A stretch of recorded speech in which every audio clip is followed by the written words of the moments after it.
Ayan, dahil sa lakas ng hangin at ulan, natumba ng aking avocado. Ayan. Buti na lang andito si Badok. Supay Ayan. Sayang dahil sa lakas ng ulan at hangin natumba.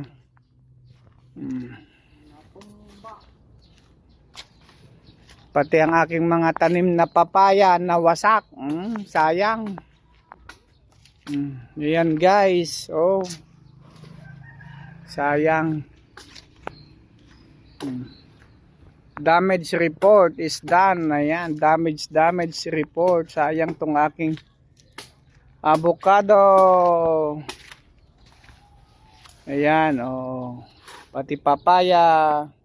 Dalawang puon ng papaya. Ayan, sayang.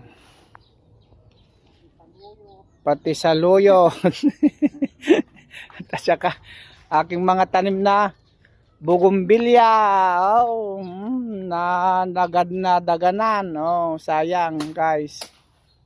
Buti hindi masyadong pero nasaktan aking mga tanim na bugumbilya.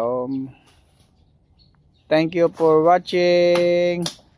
Ayan, sana may ayuda. Abadak, sana may ayuda. Ayan.